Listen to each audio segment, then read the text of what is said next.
أعوذ بالله من الشيطان الرجيم. بسم الله الرحمن الرحيم. السلام عليكم ورحمة الله وبركاته.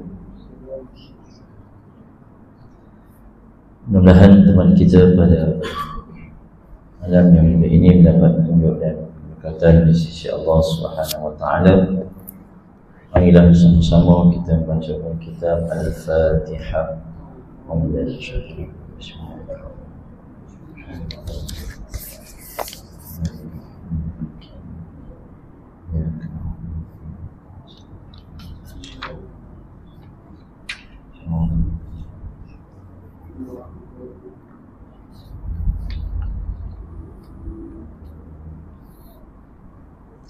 Innal hamdalillah nahmaduhu wa nasta'inuhu wa nastahdihi wa nu'minu bihi wa natawakkalu alayhi wa na'udzu billahi min shururi anfusina wa min sayyiati a'malina. Man yahdihillahu fala mudilla lahu wa man yudlil fala hadiya lahu. Asyhadu an la ilaha illallah أشهد أن محمدا عبده ورسوله. اللهم صل وسلم وبارك على سيدنا محمد وعلى آله ومن تبعهم بإحسان إلى يوم الدين. قالوا سبحانك لا علم لنا إلا ما علمتنا إنك أنت العليم الحكيم. ولا حول ولا قوة إلا بالله العلي العظيم. أما بعد. Muslimin dan muslimat, hadirin dan hadirat, tuan dan puan mudah-mudahan dirahmati Allah. Alhamdulillah, bersyukur kita pada Allah dengan izinnya dapat sama-sama kita bertemu pada malam ini untuk sama-sama kita nak menyambung perbincangan berkenaan dengan kisah Nabi Musa alaihi salam. Dan insya-Allah pada malam ini kita nak berkongsi episod kembara ilmu bersama Khidir. Ditonton sedang jemaah sekalian boleh rujuk muka surat 15. Kisah Nabi Musa bersama dengan Khidir. Sidang jemaah sekalian, sebelum kita nak berkongsi beberapa ayat yang kita masukkan dalam buku kecil ini, ada beberapa perkara suka kita nak kongsikan sebagai muqaddimah. Pertama, berkenaan dengan kisah Nabi Musa dan Nabi Khidir. Sebagaimana yang kita maklum, kita boleh rujuk dalam surah Al-Kahfi. Dan sebagaimana yang tuan-tuan boleh rujuk di tengah muka surat 15 tu, kisah penuh pengembaraan Nabi Musa dan Nabi Khidir. Boleh rujuk ke surah Al-Kahfi, bermula ayat 60 sehingga ayat 82. Jadi itu kisah yang penuh lah. Dan kalau kita baca surah Al-Kahfi, sebagaimana yang kita maklum, kan surah Al-Kahfi disunatkan kita baca pada hari Jumaat. Kan fi kulli yaumi Jumaat, setiap hari Jumaat disunatkan untuk kita baca surah Al-Kahfi. Dan dalam surah Al-Kahfi ni tuan-tuan, kita maklum ada 4 kisah. 4 kisah yang utama yang Allah cerita dalam surah Al-Kahfi. Pertama, kisah Ashabul Kahfi. Itu kisah yang pertama, sesuailah dengan nama surah Al-Kahfi. Jadi kisah Ashabul Kahfi pun tuan-tuan biasa dengar berkenaan dengan fityatun amanu bi rabbihim wa zidnahum huda. Kan pemuda-pemuda yang beriman, yang nak selamatkan akidah mereka, lalu Allah dorongkan mereka untuk pergi, kan kita sebut bersembunyi dalam gua, takdirnya tidur dalam tempoh yang sangat lama, kan 300 tahun ditambah 9. Itu kisah yang pertama. Kisah yang kedua, Sahibul Jannatain. iaitu pemilik 2 kebun. Yang ni ulama sebut kalau kisah pertama Ashabul Kahfi berkenaan dengan ujian akidah.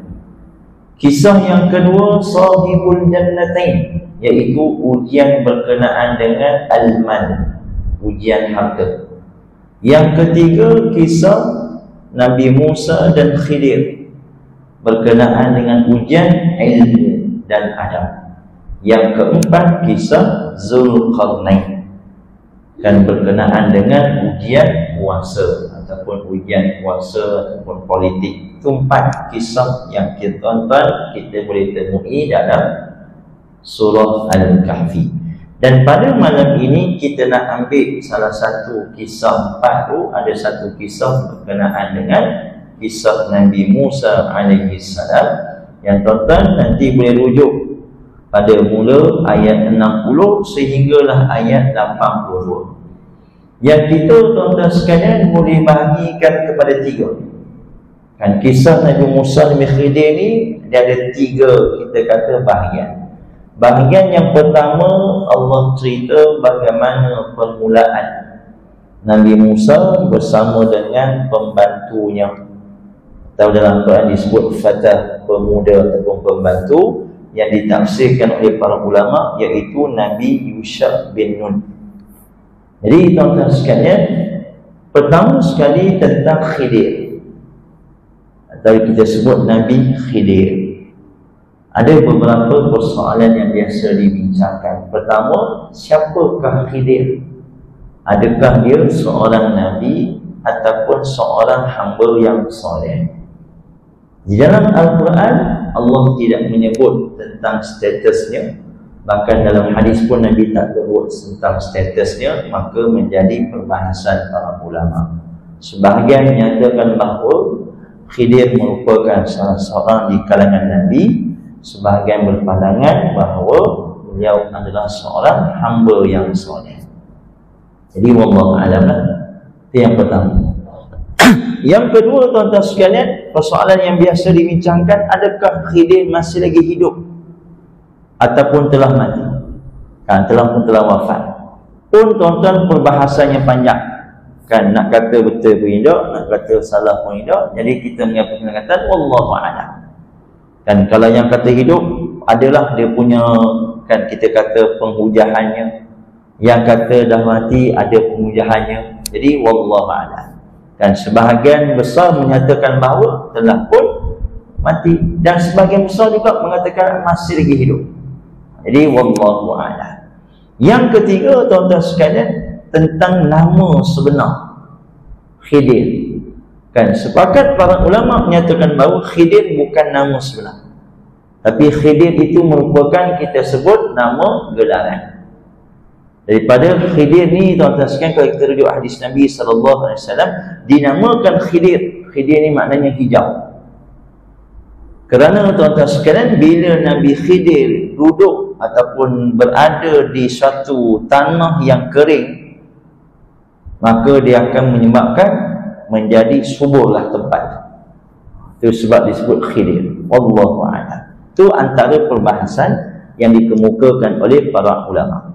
Para hadirin sekalian, sebelum kita nak masuk ayat 66 ni, kita nak cerita sedikit tentang muqaddimah. Bagaimana Nabi Musa bertemu dengan Khidir. Kan bagaimana episod pertemuan Nabi Musa dengan Khidir alaihissalam, yang mana dalam hadis Nabi SAW, hadis riwayat Imam Al-Bukhari dan Muslim daripada Ubay bin Ka'ab radhiyallahu anhu, menyatakan Nabi pernah bersabda, pada satu hari semasa Nabi Musa sedang berkhutbah, tiba-tiba ada seorang di kalangan Bani Israel bertanya kepada Nabi Musa, wahai Musa, di dunia ni siapa yang paling berilmu? Maka Nabi Musa pun berkata, ana, saya. Kan jawapan Nabi Musa itu dibahaskan panjang oleh para ulama. Sebab apa Nabi Musa sebut saya? Pertama tuan-tuan, jawapan yang dipilih oleh para ulama kerana Nabi Musa tak nak layan perangai Bani Israel. Kalau kita ingat tuan-tuan, pada bulan lepas kita bincang tentang kisah lembu betina. Sebelum tu ada kisah As-Samiri. Jadi perangai Bani Israel ni macam-macam, karenahnya banyak. Jadi Nabi Musa malah nak layan sangat, tanya soalan sangat, akulah orang paling berilmu, senang cerita. Tetapi dalam riwayat yang lain menyebut bahawa bila mana Nabi Musa berkata saya, maka ia ditegur Allah Subhanahu Wa Taala. Kan Allah tegur Nabi Musa AS, kata Nabi SAW, sesungguhnya ada seorang hamba yang soleh yang lebih berilmu daripada kamu. Bila Nabi Musa tuan-tuan terima wahyu, maknanya kan Nabi Musa kalimullah, kan berbicara dengan Allah Subhanahu Wa Taala tanpa kita kata hijab. Maka kata Nabi SAW, Nabi Musa ditegur Allah berkata sesungguhnya ada seorang hamba yang soleh yang lebih berilmu daripada kamu. Bila mana Allah berfirman, Nabi Musa pun bertanya, wahai Tuhan, bagaimana aku nak bertemu dengannya? Maka Allah Subhanahu Wa Taala menyatakan bahawa sesungguhnya dia berada di pertemuan dua laut. Jadi tuan-tuan, Allah menyatakan bahawa hamba yang soleh itu, yang berilmu daripada kamu itu ada di pertemuan dua laut. Kamu pergilah dengan membawa ikan. Kan ada kisah hud, ikan. Jadi ringkas cerita Allah sebut pada ayat 60. Tuan-tuan boleh rujuk dalam surah Al-Kahfi, wa idh qala Musa li fatahu la abrau hatta ablugha majma'al bahrain aw amdiya huquba. Itu mukadimah. Kan kisah ini kata Allah Subhanahu Wa Taala, dan ingatlah ketika Nabi Musa berkata kepada pembantunya. Yang ditafsirkan iaitu Nabi Yusha bin Nun, pembantu Nabi Musa AS. Kata Nabi Musa kepada pembantunya, aku tidak akan berhenti berjalan sebelum sampai ke pertemuan dua laut. Jadi dua laut ni ditafsirkan banyaklah. Ada yang kata pertemuan dua laut antara Rom dan Parsi, ada yang berkata pertemuan dua laut tu laut merah dan macam-macam. Allahu a'lam. Cuma Allah sebut pertemuan dua laut. Jadi Nabi Musa berkata kepada pembantunya, aku tidak akan berhenti berjalan sehinggalah bertemu dua laut, au amdiya huquba, ataupun kata Allah SWT, Nabi Musa berkata berjalan terus sehingga bertahun-tahun. Itu mukadimah. Jadi sampailah peristiwa bila dah berjalan, mereka pun berehat di, kita kata di satu tempat, kan di batu yang besar, letih jalan. Hukuba ni tuan-tuan, kalau tuan-tuan tengok ayat 60 nanti surah Al-Kahfi, perkataan hukuba ditafsirkan berpuluh-puluh tahun. Wallahu alam tuan-tuan sekalian berapa lama tempoh perjalanan. Kan biasa kita dengar tuan-tuan, Nabi Musa nak bertemu dengan Khidir ni bukan main sehari dua. Ni perjalanan yang bertahun-tahun, boleh jadi berpuluh-puluh tahun. Semata-mata Nabi Musa nak mendapat ilmu daripada seorang lelaki ataupun hamba yang soleh yang Allah nyatakan kepada Nabi Musa. Jadi bila dah berhenti tuan-tuan berehat, kan takdir Allah, ikan yang mati itu hidup. Itu yang kata mukjizat. Sebab apa? Kat situ ada Nabi Khidir, cuma tak bertemu lagi. Kan biasa kita dengar kisah ikan yang bergerak macam pelik jalan. Itu kisah Nabi Musa lah, panjang cerita dah. Jadi nak sebutnya, bila dah berhenti, dah berehat lama sikit, maka sambunglah perjalanan. Bila sambung perjalanan tuan-tuan, tiba-tiba Nabi Musa rasa apa? Bagi tahu pembantu, jom kita berhenti dah makan, kita dah buat lauk. Baru teringat, pembantu dia baru teringat, wahai Rasul, sesungguhnya lupa nak bagi tahu, kan ikan tadi dah melompat, dah berenang masuk laut. Nabi Musa kata itulah tempatnya. Menariknya tuan-tuan, ketika itu Allah menceritakan Nabi Musa tak marah. Kan kalau kita lah tuan-tuan, ada PA kita, pasal apa tak ingat, kan pasal apa tak beritahu orang. Tapi Nabi Musa kata itulah tempatnya, jom kita patah balik, ringkas kita bertemulah. Kan tempat yang disinggah tadi Maka bila mana bertemu, inilah ayat 66 yang kita nak sebut. Apa yang disebut oleh Nabi Musa kepada Khidir alaihissalam. Allah Subhanahu wa taala berfirman, A'udzu billahi minasyaitonir rajim. Qala lahu Musa hal attabi'uka ala an tu'allimani mimma 'ullimta rushda. Kata Allah Subhanahu wa taala, Nabi Musa berkata kepada Khidir. Jadi dah bertemu dah, patah balik tak tahulah kata berapa lama patah balik tu. Yang penting setelah bertemu, kan dah sampai tempat tadi, tengok-tengok Musa tengok ada seorang hamba Allah. Jadi Musa pun tanya, memperkenalkan diri, kan bahawa saya ni ataupun Musa AS dijawab oleh Khidir, dan Khidir pun berkata, adakah kamu Musa Bani Israel? Maka Nabi Musa pun menjawab, ya. Lalu Nabi Musa pun berkata kepada Khidir sebagaimana kita baca ayat 66, yang bermaksud Nabi Musa berkata kepada Khidir, bolehkah aku mengikutimu supaya kamu mengajarkan kepadaku ilmu yang benar di antara ilmu-ilmu yang telah diajarkan kepadamu. Jadi tuan-tuan, ayat ini walaupun nampak pendek ya tuan-tuan, ayat ni tak panjang lah. Qala lahu Musa hal attabi'uka ala an tu'allimani mimma 'ullimta rushda. Dibahaskan terlalu banyak. Antaranya kalau kita tengok dalam tafsir Ar-Razi, Al-Imam Fakhruddin Ar-Razi, salah seorang ulama tafsir, membahaskan ayat 66 ini mengandungi ada 12 perkara penting menceritakan tentang ilmu dan adab. Salah satu daripadanya tuan-tuan sekalian, bagaimana sifat tawadhu'nya Nabi Musa kepada Khidir. Sebab apa tuan-tuan sekalian kita sebut begitu? Kata para ulama, kerana kalau melihat kepada martabat darjat kedudukan, kalaupun kita sebut Khidir merupakan Nabi, Nabi Musa Nabi dan Rasul, dan Nabi Musa juga termasuk salah seorang di kalangan Rasul Ulul Azmi. Kan bayangkan tuan-tuan kedudukan Nabi Musa, 5 orang Rasul Ulul Azmi yang ditegaskan dalam Al-Quran, disebut dalam beberapa ayat. Jadi kalau nak kira dari sudut kedudukan dan martabat, bahawa sesungguhnya Nabi Musa lebih mulia daripada Khidir. Tetapi kita perhatikan bagaimana Nabi Musa, walaupun beliau ataupun baginda berada pada kedudukan yang istimewa di sisi Allah, kan bahkan disebut kalimullah, dan Rasul manusia yang Allah berikan kelebihan sebagai manusia yang berkata-kata dengan Allah. Bila mana tuan-tuan Allah menyebut di sana ada seorang hamba Allah yang lebih berilmu daripada kamu, maka Nabi Musa tak fikir soal kedudukan. Yang penting bagaimana dia nak mendapat ilmu daripada hamba Allah tersebut.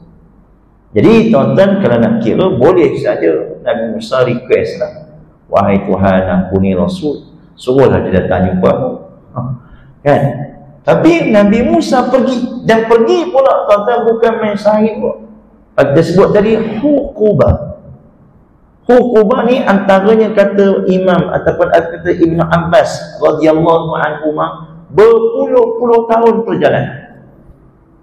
Nak dapat ilmu tu kan makan masa yang sangat-sangat lama. Jadi bila dah bertemu tuan-tuan, ini di antara adab. Walaupun Nabi Musa seorang Rasul, tapi bila nak menuntut ilmu, dia tolak tepi kan dia punya maqam, kedudukannya dia sebagai talib, kan, sebagai pelajar, sebagai murid dengan tok guru. Jadi ada adab yang ditunjukkan dalam ayat ini. Antaranya kata para ulama, iaitu bagaimana Nabi Musa alaihissalam meminta izin daripada tok guru. Kan bahasa kitanya tok guru boleh minta izin nak berguru. kan nak menuntut ilmu dengan guru supaya diajarkan kepada ilmu. Jadi ini tuan-tuan sekalian antara yang dibahaskan oleh para ulama, bagaimana sikap tawaduk yang sangat luar biasa. Sebab tu tuan-tuan, kadang-kadang kita diuji dengan ilmu khususnya, menyebabkan kadang kita kata ayahlah, ajar tu pun budak ya. Kan, ajar tu pun entah mana-mana letak. Tapi kita sebagai hamba Allah, dan kita sedar sehebat mana pun kita tuan-tuan, ilmu yang kita ada pasti tak semua benda yang kita tahu. Kan, sehebat mana pun kita, title apa yang pun kita pegang, yakin dan percayalah pasti ada ilmu yang kita tak tahu, yang memerlukan kita diberitahu, diajar dan seumpama dengannya. Itu yang pertama. Jadi ayat 66 ni, bagaimana Nabi Musa memberitahu kepada Khidir apa tujuan hasrat dia bertemu dengan Khidir untuk nak berguru dengan beliau. Bila mana tuan-tuan sekalian, Nabi Khidir dengar apa yang disuarakan oleh Nabi Musa alaihi salam, Allah berfirman, qala innaka lan tastati'a ma'iya sabra. Lalu Nabi Khidir pun menjawab, sesungguhnya kamu sekali-kali tidak akan sanggup sabar bersamaku. Wa kaifa tasbiru ala ma lam tuhit bihi khubra, dan bagaimana kamu dapat sabar atas sesuatu yang kamu belum mempunyai pengetahuan yang cukup tentang hal itu. Jadi ini tuan-tuan jawapan balas oleh Khidir kepada Nabi Musa. Bila mana Nabi Musa minta izin untuk berguru, maka Khidir pun berkata, sesungguhnya pertama kamu tak mampu nak bersama.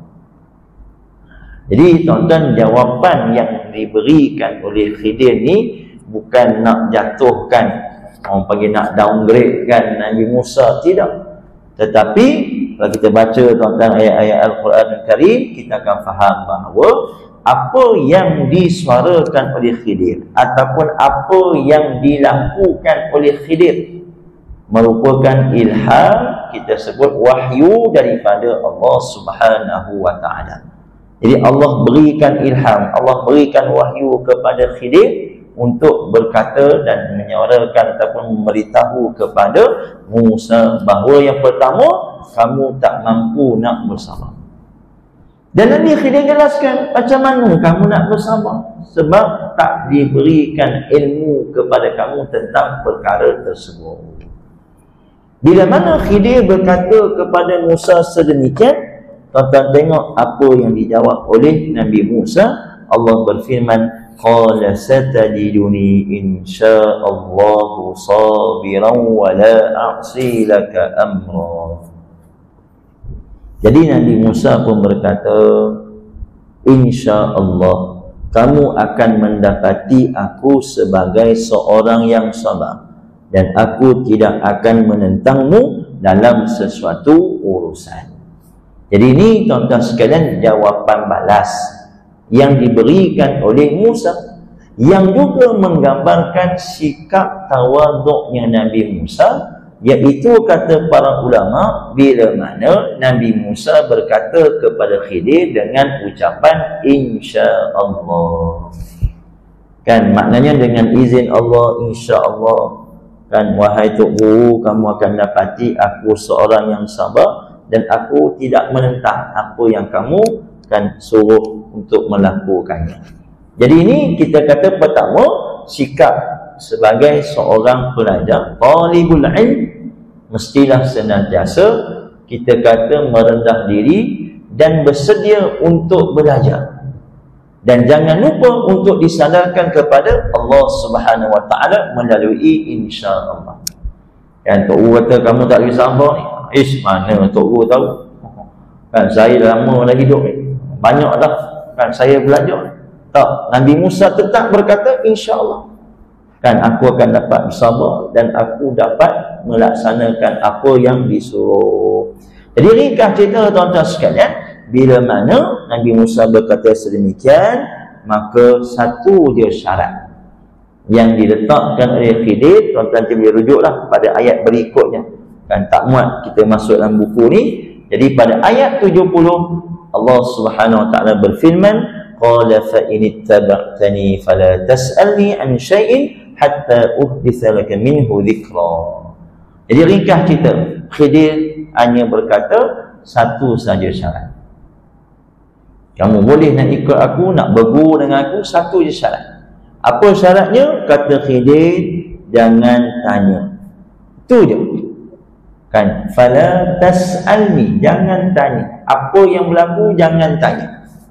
Ikut je. Kan? Apa yang berlaku, jangan tanya, sehinggalah aku ceritakan kepada kamu apa, kan kita panggil cerita di sebaliknya. Jadi itu saja. Jadi ringkas cerita, syarat pun telah dipersetujui, maka bergeraklah mereka. Wallahu a'lam. Ulama bahas, tuan-tuan, apakah Yusha' bin Nun ikut sekali ataupun tidak? Kan Yusha' bin Nun ikut sekali tadi. Cuma dalam pengembaraan ni tidak dapat dipastikan. Cuma itu bukan perbahasan utama lah. Nak ikut tak ikut tu wallahu a'lam lah. Allah yang lebih mengetahui.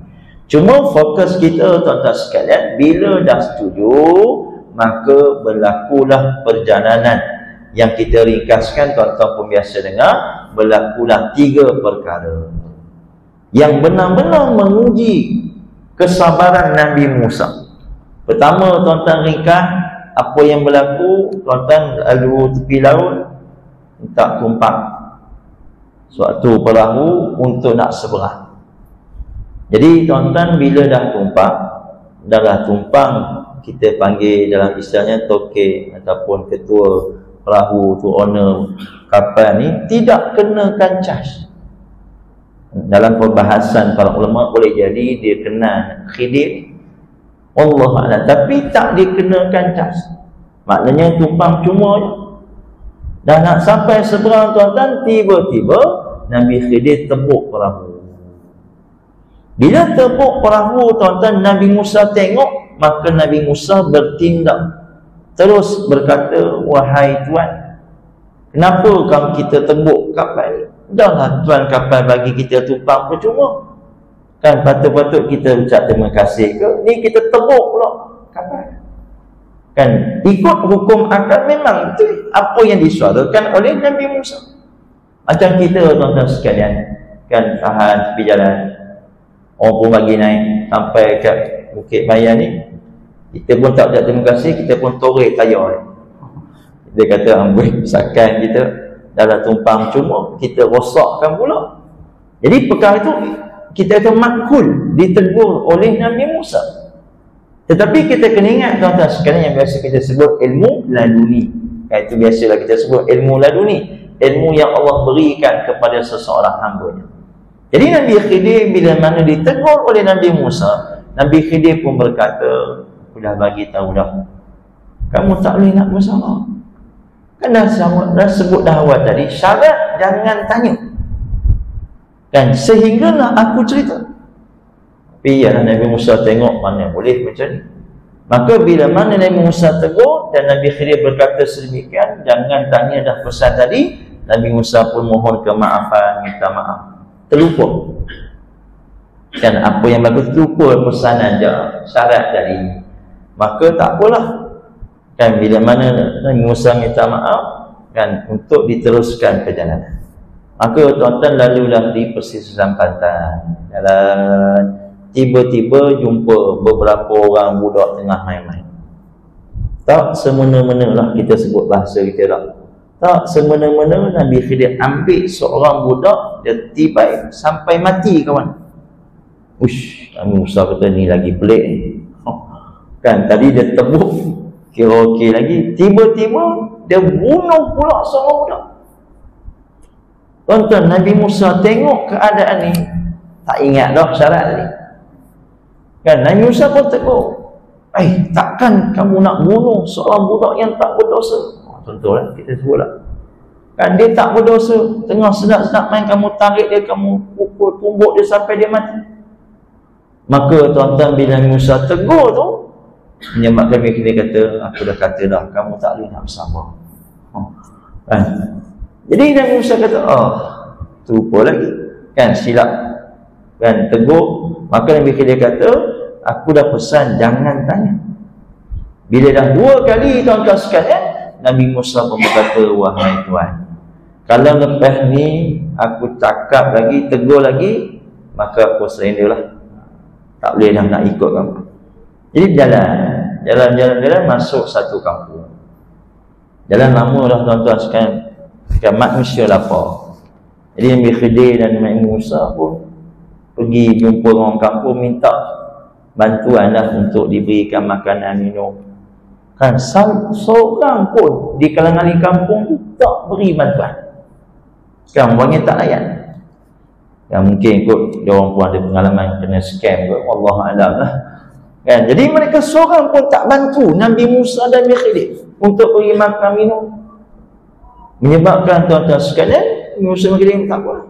Tiba-tiba tuan-tuan dilihat ada satu rumah yang dah kita kata, bahasa kita dah sengit dah, rumah nak kena betul. Maka Nabi Khidir pun bantu. Kan, buat balik, kita panggil renovate kecil lah. Kan, ejah balik rumah tu, bagi betul. Maka siap tanpa mengambil upah. Awal tadi bila masuk kampung, mereka buat, kita kata tak layan lah, tak buat baik pada tetamu ni. Tiba-tiba bila Nabi Khidir bantu mereka tanpa meminta upah, lalu Nabi Musa pun tegur, baik, kita ni orang buat jahat, orang tak buat baik kepada kita dah bantu, takkan tak ambil upah.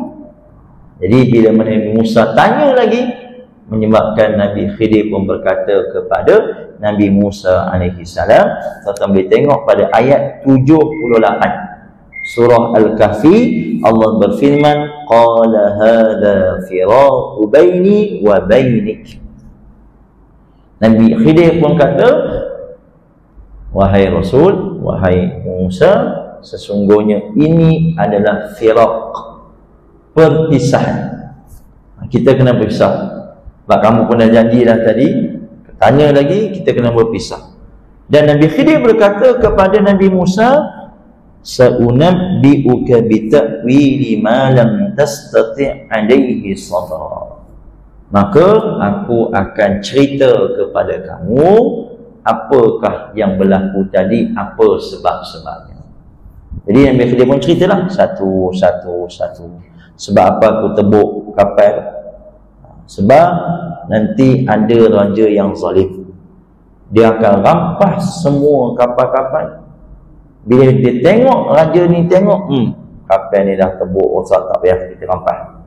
Maka sesungguhnya aku buat sedemikian untuk nak bantu tuan kapal ni agar kapalnya tak dirampas. Maka aku menyelamatkan dia daripada mendapat kerugian yang besar. Dia hanya rugi sikit ya, tanpa dia pakailah kapal. Itu yang pertama. Yang kedua, kata Khidir, bahawa aku bunuh budak tu sebab apa? Sebab besar nanti budak tu akan menyebabkan ayah mak dia menjadi kafir. Tu tuan-tuan kita sebut ilmu laduni ataupun Allah ilhamkan kepada Khidir. Kita tak boleh dah buat macam tu. Kan, maka tengok orang hip-hop kita pun bunuh. Aku ni pewaris Khidir. Tak boleh lah.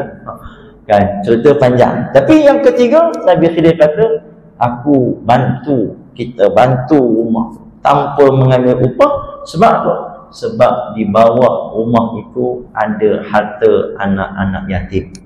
Jadi kita kena bantu. Ringkas cerita, itulah 3 perkara yang diceritakan oleh Khidir kepada Nabi Musa AS. Jadi itu ringkas episod yang berlaku di antara Nabi Musa dan Nabi Khidir AS.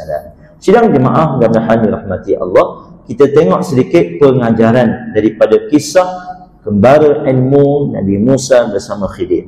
Yang pertama, kata para ulama, antara poin penting dalam kisah ini iaitu sabar dalam menuntut ilmu. Tuan-tuan, perkataan sabar terlalu banyak dalam kisah. Kan, awal sekali cerita dah tentang sabar. Kan, kalau tuan-tuan tengok ayat yang kita kongsikan ini, disebut pada ayat 67, qala innaka lan tastati'a ma'iya sabra. Jadi awal-awal sekali dah sebut dah, untuk kamu tak mampu nak bersabar. Dan setiap episod-episod tu diingatkan tentang sabar. Jadi ini menunjukkan dalam kita nak menuntut ilmu, maka sangat-sangat dititik beratkan tentang sifat sabar. Kena sabar banyak tuan-tuan menuntut ilmu ni. Kadang-kadang tuan-tuan kita menuntut ilmu, tentang apa benda Tok Guru sebut ni tak faham. Mungkin hari tu tak faham, punya sampai bila-bila pun tak faham apa pening juga. Kan, tapi insya-Allah sabar. Kan dalam menuntut ilmu, sebab kita pun kena faham tuan-tuan, guru ni macam-macam. Kan tak boleh kita nak menganggap semua guru tu sama. Walaupun tuan-tuan sekalian subjek pun sama. Contoh tuan-tuan, kalau kita jemput 10 orang guru, tuan-tuan nak buat kajian pun boleh. Kan nanti contoh kita kata Ramadan ni kita nak suruh setiap tok guru cerita tentang kisah Nabi Musa dan Khidir. Kita bagi masa 15 minit tazkirah Ramadan. Jemput 10 orang tok guru. Tuan-tuan akan dapati setiap tok guru dia akan syarahkan pelbagai sudut. Insya-Allah takkan ada yang 100% sama, melainkan pasti ada yang berbeza. Jadi bila mana kita tengok perbezaan itu, maka kita kena bersabar. Kan, jadi nak untuk ilmu ni kena sabar. Itu Imam Syafi'i rahimahullah taala, dia ada buat satu kita panggil kata-kata dalam menuntut ilmu ni, antaranya pertama sekali kena sabar. Jadi itu yang pertama, sebagaimana Nabi Musa alaihissalam mendapat tarbiyah, didikan daripada Khidir untuk lebih bersabar dalam menghadapi ujian-ujian di atas muka bumi Allah Subhanahu wa taala. Yang kedua tuan-tuan sekalian, berwaspada dengan tipu daya syaitan dalam proses menuntut ilmu. Kisah ni tuan-tuan bila mana kisah Nabi Musa dengan pembantu. Kan mukadimah kita sebut tadi, bila mana Nabi Musa dan pembantunya berhenti untuk berehat dan sambung balik perjalanan. Rupanya pada ketika itu ada peristiwa yang berlaku dan Allah SWT takdirkan terlupa pembantunya memberitahu kepada Nabi Musa. Dan Allah ceritakan dalam ayat surah Al-Kahfi ini, tuan-tuan nanti boleh rujuk pada ayat 63 dalam surah Al-Kahfi berkenaan dengan wa ma ansanihu illa syaitanu an adhkurah. Jadi kita kena berwaspada dengan bisikan syaitan. Dan memang itulah peranan syaitan untuk nak kita kata menipu daya, kan, nak menyebabkan kita rasa malas, kita rasa hebat, kita rasa apa-apa juga perkara-perkara yang mazmumah dalam proses kita nak menuntut ilmu.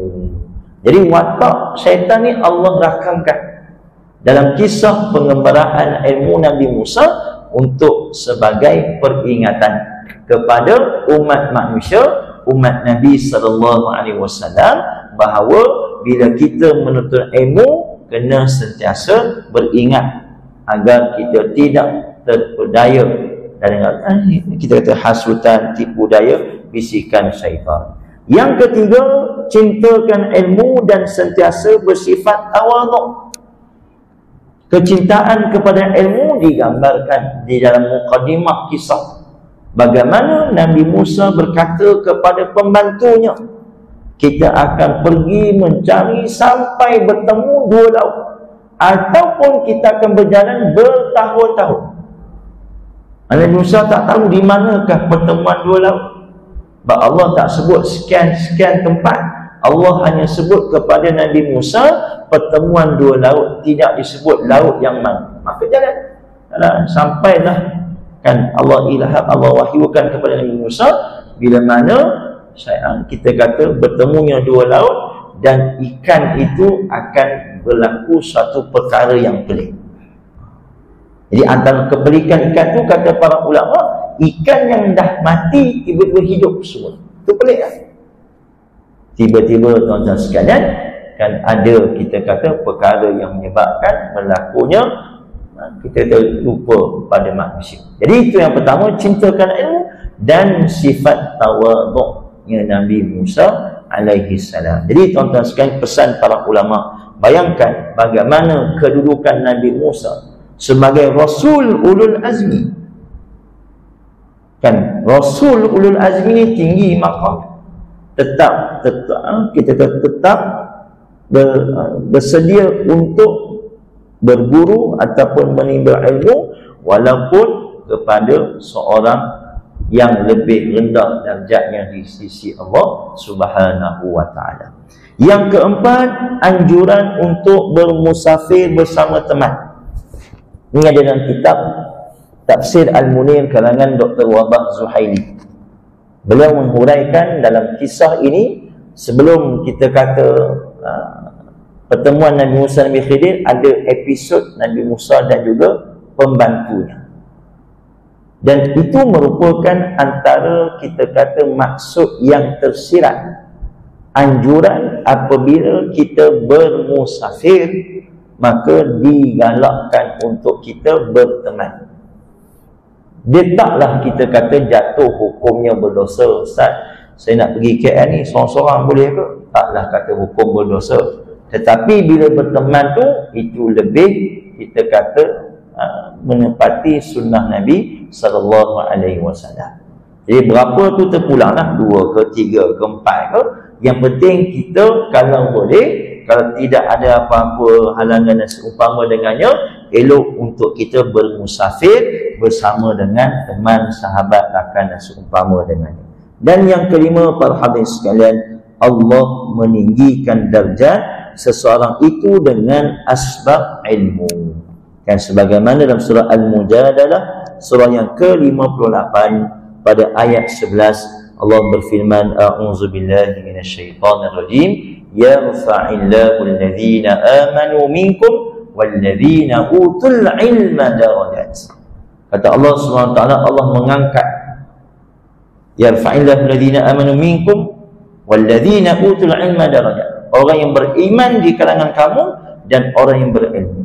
Jadi ini 2 golongan yang Allah angkat darjat mereka di sisi Allah Subhanahu wa taala, asbab iman dan asbab ilmu. Jadi sebab itu sidang jemaah mudah-mudahan dirahmati Allah, apa yang kita kongsikan pada malam ini sedikit sebanyak mudah-mudahan ia memberikan manfaat dan kebaikan kepada kita semua. Dan sebagai akhir para hadirin sekalian, sebagaimana kita sebut di mukadimah, bahawa kisah Nabi Musa Khidir ni fokusnya kepada ujian ilmu. Kan 4 kisah dalam surah Al-Kahfi, ujian akidah, ujian harta, ujian ilmu dan ujian puasa. Jadi ujian ilmu ni termasuk antara ujian yang besar. Dan ujian yang kita kata menyebabkan seseorang itu boleh terus menjadi hamba yang bersyukur ataupun sebaliknya. Dan ingat tuan-tuan sekalian, tentang ilmu juga antara perkara yang akan disoal. Akan disoal pada hari akhirat kelak nanti. Kalau tuan-tuan ada kitab 40 hadis penawar bagi hati karangan almarhum Syekh Fahmi Zamzam rahimahullah ta'ala, tuan-tuan tengok hadis yang pertama. Hadis yang pertama, Nabi bersabda, la tazulu qadama 'abdin yaumal qiyamah. Tidak akan berganjak kedua-dua belah kaki anak Adam sehinggalah hatta yus'al, sehinggalah hamba itu akan ditanya. Maknanya tuan-tuan, kata para ulama dalam mensyarahkan hadis ini, pada ketika kita berada di yaumul mahsyar, kita tidak akan bergerak ke mana-mana dalam keadaan tuan-tuan kepanasan yang sangat luar biasa. Hatta yus'ala, sehinggalah Nabi sebut kita akan ditanya akan beberapa soalan. Hadis itu tuan-tuan ada 4 soalan. An umrihi fima afna, Allah akan tanya tentang umur, bagaimana kita habiskan. Yang kedua, wa an ilmihi fima amila fi, Allah juga akan tanya tentang ilmu, bagaimana kita gunakan ilmu. Yang ketiga, wa an malihi min aina iktasabahu wa fima anfaqahu, Allah juga akan tanya tentang harta, daripada mana sumbernya dan bagaimana kita belanjakan. Wa an jismihi fima ablah, Dan tentang anggota badan juga Allah akan tanya untuk apa digunakan.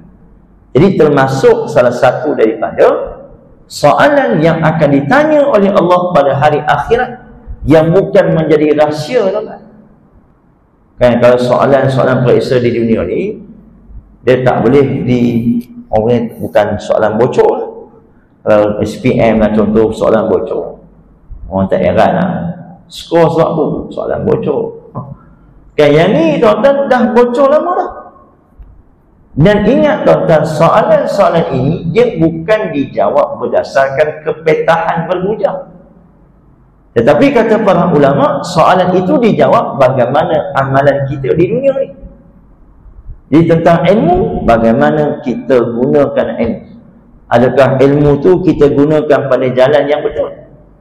Dan antaranya disebut oleh para ulama, ada orang yang ilmuwan tapi dia gunakan pada jalan yang tak betul, dan tipu orang, dan khianat dan seumpama dengannya. Ataupun dengan ilmu dia berbangga, sombong, takabur. Tapi kita contohi kisah ni, bagaimana kita kata Nabi Musa alaihi salam dengan tawaduk untuk berguru, untuk menuntut ilmu semata-mata cinta kepada ilmu dan atas perintah Allah Subhanahu wa taala. Dan yang terakhir sedang jemaah sekalian, tidak lengkap juga kalau kita tak sebut sedikit berkenaan dengan al-i'jaz fil Quran. Maknanya mukjizat di dalam Al-Quran yang semua kita maklum bahawa Al-Quran itu mukjizat. Termasuklah tuan-tuan dalam kisah Nabi Musa, Nabi Khidir. Saya nak sebut ringkas saja tuan-tuan. Kalau tuan-tuan ada handset yang ada Quran, tuan-tuan boleh buka sekejap muka surat 302. Saya nak sebut sikit saja tuan-tuan tentang mukjizat kisah Nabi Musa, Nabi Khidir. Yang mana tuan-tuan sekalian, di antara mukjizat Al-Quran yang disebut oleh para ulama iaitu al-i'jaz al-lughawi. Mukjizat dari sudut bahasa, iaitu kalimat kalam Allah ni. Tuan-tuan perhatikan ringkas saja, tuan-tuan tengok pada ayat 78 dan ayat 82. Kan dalam mushaf muka surat 302, penutup kisah Nabi Musa dan Nabi Khidir. Tuan-tuan perhatikan, kita sebut tadi selepas 3 peristiwa yang berlaku, maka Nabi Khidir sebut kepada Nabi Musa. Tuan-tuan tengok ayat 78. Sa'unabbi'uka bita'wili ma lam tastati' alaihi sabra. Jadi Nabi Khidir kata, aku akan ceritakan kepada kamu apa yang kamu tak dapat bersabar atasnya. Itu ayat 78. Dan tuan-tuan tengok pada bahagian bawah ayat 82. Kan di bahagian akhir 82 tu Allah berfirman, dzalika ta'wilu ma lam tasti' alaihi sabra. Saya nak sebut tuan-tuan sikit saja, tuan-tuan fokus kepada hujung ayat 78 dan hujung ayat 82, iaitu pada perkataan ma lam tasti' alaihi sabra. Ayat 82, ma lam tasti' alaihi sabra. Dia tuan-tuan hampir sama. Dan tak mustahil tuan-tuan kalau kita tak cakna, tak berikan tumpuan dan perhatian, kita boleh melakukan kesalahan ketika membaca. Kerana perbezaannya sangat sedikit. Atas Allah sebut ma lam tastati' alaihi sabra. Bawah Allah sebut ma lam tasti' alaihi sabra. Pada perkataan tastati', bawah tasti'. Kadang-kadang ada sahabat-sahabat kita baca ma lam tastati', bawah pun ma lam tastati'. Kita pun tegur risalah tu, dia pun tengok lah, tapi tak apa kot lah, makna pun lebih kurang dah. Bahkan kalau tuan-tuan tengok terjemahan, maknanya sama. Apa yang kamu tak mampu bersabar. Jadi tuan-tuan, kita nak sebut ringkas saja, walaupun perkataan ini terjemahan dalam bahasa Melayu sama, tapi kita kena faham satu kaedah. Yang ulama sebut az-ziyadatul mabna, ziyadatul makna. Bertambahnya huruf, dia akan bertambah makna. Kan tuan-tuan tengok perkataan tastati', ta, si, ta, ta, ain, 5 huruf. Di bawah Allah sebut ta, si, ta, ain. Dua-dua ni tuan-tuan kalam Nabi Khidir. Nabi Khidir sebut kepada Nabi Musa, tapi Allah sebut dalam perkataan yang berbeza. Sebab apa tuan-tuan ringkasnya? Kerana keadaan itu berbeza. Ayat 78 tuan-tuan sekalian, Allah sebut ma lam tastati' alaihi sabra. Perkataan tastati' menggambarkan, kita kata syiddah ataupun kita kata kesusahan, kan, masyaqqah, kesusahan, keberatan yang dialami oleh Nabi Musa untuk nak berhadapan dengan 3 perkara ni. Kan, tebuk kapal, bunuh budak, tak ambil upah. Itu satu perkara yang memberatkan keadaan Nabi Musa. Jadi bila mana Nabi Khidir dah cerita, lepas ayat 78, 79, 80, 81, 82, itu ayat yang Allah ceritakan Nabi Khidir sebut kepada Nabi Musa apa sebenarnya yang berlaku, apa cerita di sebaliknya. Orang panggil apa? Behind the story. Kan, cerita di sebaliknya. Lepas Nabi Khidir cerita satu persatu, barulah Nabi Musa faham. Bila Nabi Musa faham, Allah berfirman, ma lam tasti' alaihi sabra. Dengan digugurkan huruf ta, kan, ta, sin, ta tengah tu digugurkan, kata para ulama. Sebab apa? Sebab telah hilangnya kesusahan, kepayahan dalam diri Nabi Musa alaihissalam. Bermakna tuan-tuan sekalian, kalau kita baca perkataan ni dua-dua sama, atas pun tastati', bawah pun tastati', maka kita telah merubah makna dalam Al-Quran. Lepas tu kita kena beri perhatian setiap perkataan, barisnya, kan, panjang pendeknya, jangan buat lebih kurang. Lepas tu Nabi pesan ringkas, iqra'ul Quran kama unzil. Bacalah Al-Quran sebagaimana ia diturunkan. Jadi bila Allah sebut malam tastati', bawah malam tasti', ada sebab yang mungkin kita tak faham, yang mungkin kita pun tak faham. Tapi ini antara perbahasan para ulama berkenaan dengan bagaimana kita sebut keadaan Nabi Musa alaihissalam.